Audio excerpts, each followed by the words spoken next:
Happy Advent, everyone.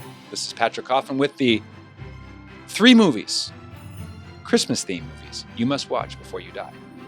Speaking of die, let's begin with Die Hard. I'm going to reply right now to the animal debate over whether or not Die Hard is a Christmas movie by saying that Die Hard is, in fact, a Christmas movie. Yeah, I know it was released in July of 1988. I know it does not feature the baby Jesus or King Herod.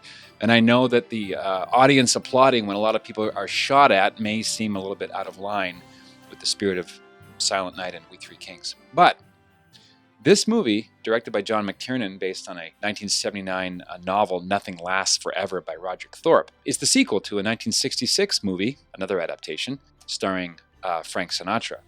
Die Hard, nonetheless, contains frequent references to Christmas, which we'll get into in just a moment. Interesting sidebar to the making of Die Hard. When The Detective was shot as an adaptation, it starred Frank Sinatra, as I mentioned, in the title role. And according to his contract, he had to be the first one to be offered the role in the sequel. But the chairman of the board was then 73 years old at the time, and, well, I would have paid double to hear Frank Sinatra deliver the Yippee-ki-yay line. He probably would not be able to fit inside the ceiling vent or run around with bloody feet for 2 hours. And so the role of John McClane this time went to Bruce Willis, fresh from Moonlighting, and that launched his big screen career. In fact, the early posters focus on the building, not Bruce Willis's face. So here's some profound reasons why Die Hard qualifies as a Christmas movie. First, it's set on Christmas Eve and features a soundtrack with lots of Christmas carols. Second, its co-writer Stephen D'Souza has said in public, with unashamed pride in his breast, that he intended his adaptation to be a Christmas movie, despite the fact that Bruce Willis, to this day, argues that it's actually a blankety-blank Bruce Willis movie. Another sidebar, I don't know why they call these bad guys terrorists, since they're clearly Eurotrash bank robbers. Okay, back to the reasons. Even some of the names of the characters are allusions to Christmas themes. John McClane's wife, her name? Holly. Hello? My friend, actor Clarence Gilliard. Hey, Clarence. He plays the evil computer nerd named Argyle. And Argyle is a very popular pattern for socks and sweaters at Christmas time for men. Hans Gruber, the evil guy played by the late, great Alan Rickman. First name is Hans, which evokes Hans Christian Andersen, who wrote a lot of Christmas stories. Okay, I'm kidding about the Hans Gruber thing.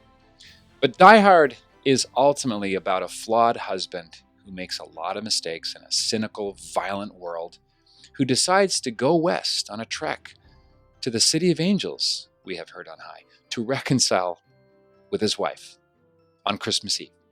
And when he tapes the sign to the dead guy's body, it does not read, "I have a machine gun now, happy 4th," or "I have a machine gun now, trick or treat." You know what I'm saying? Finally, that last shot of John kissing Holly under the mistletoe of the police car interior light brings the whole meaning of reconciliation home. And doesn't that summarize the meaning of Christmas? Number 2 Christmas movie that you must watch before you die, of course, It's a Wonderful Life. Now, a lot of things have been said about the Frank Capra 1946 classic, and here are a few more things. The story is based on a 1938 short story by a guy called Philip Van Doren Stern that nobody wanted to publish. It's called The Greatest Gift. And after a long and unlikely series of twists and turns, a man by the name of Frank Capra hired writer after writer until he got a script that he was ready to shoot, which he did in July of 1946. I believe It's a Wonderful Life is the greatest film ever made. Yes, you can rewind and listen to that sentence again. The story of the movie, boiled down to its bare elements, is about the intercessory prayer of a woman named Mary. Think about it. Mary Hatch, George Bailey's wife. The second act is not so much a flashback as a long look into George Bailey's world without George Bailey. George Bailey is part Job and part American Cratchit. You can see the influence of A Christmas Carol here by Dickens. In the first 15 minutes of the movie, the film drops in hint after hint of what's to come.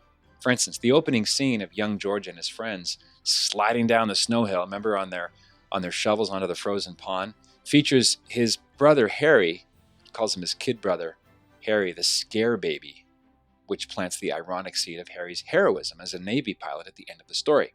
Another example, when the drunken druggist Mr. Gower angrily slaps young George's ear and makes it bleed, Capra includes a close-up of the young Mary wincing with tears in her eyes, in token of the future suffering she'll undergo to bring George back from the brink of despair. How? Through the telephone prayer chain that she starts, which itself loops us back to the voiceovers from heaven immediately following the opening credits. Another example, George's rescue of the Blaine family from the poison mistakenly prescribed by Mr. Gower foreshadows George's eventual rescue of the whole town of Bedford Falls. It's a Wonderful Life begins with an earthly-minded heaven and ends with a heavenly-minded earth. I do want to mention two things at this point. First, click the link below to find my Christmas Eve essay from National Review a few years ago. It's called The Little Story That Did, and it's about how the script for It's a Wonderful Life oddly parallels the story of George Bailey in that script. Second, on Christmas Eve, you'll hear my podcast interview with Mary Owen, the real-life daughter of actress Donna Reed, who plays Mary Hatch, the wife of George Bailey. And also, actress Carolyn Grimes. She's one of the only surviving cast members of It's a Wonderful Life. Carolyn played Zuzu. Remember Zuzu's Petals? Finally, the third movie you must watch at Christmas before you die is Meet John Doe. Now here's my second favorite Frank Capra film for my money, and it's the one that he shot 5 years before making It's a Wonderful Life, before Frank Capra and Jimmy Stewart went off to World War II. It stars Gary Cooper and Barbara Stanwyck, and also tells the story that leads up to a dramatic finish on the theme of suicide on Christmas Eve. But that's really where the similarity to It's a Wonderful Life ends. Meet John Doe is the story of a cynical reporter who's just lost her job and who comes up with an idea to create a fake persona called John Doe as a stunt to increase circulation, to kind of get back at her boss. Well, the plan works, and they hold auditions for this John Doe character, and when Gary Cooper ambles into the office, they know they have their man. Longtime Capra collaborator, screenwriter Robert Riskin brilliantly explores the shifting relationship of power between Ann Mitchell, the reporter played by Miss Stanwyck, and Long John Willoughby, the kind of has-been baseball player played by Gary Cooper. It's so tempting to give away what happens in Meet John Doe, but just let me say that I think you'll be amazed to see how eerie it is to watch Saul Alinsky's tactics and media manipulation of crowds being predicted and depicted 80 years ago in this unheralded Christmas movie. Meet John Doe is about hope and heartbreak, about the struggle between the oligarchs and the common man. And finally, it's about the triumph of the first John Doe from 2,000 years ago, as featured in a tear-jerking speech by Miss Mitchell in the film's City Hall rooftop climax scene. Click below for my cinephile column in Catholic World Report if you want to know more about Frank Capra's Meet John Doe. And subscribe to this channel, click the like button, and join Coffin Nation, the largest online community of culture builders in the world, now in over 25 countries. It's www.coffinnation.com. Finally, happy Advent, everyone, and have a very Merry Christmas. Be a saint. What else is there?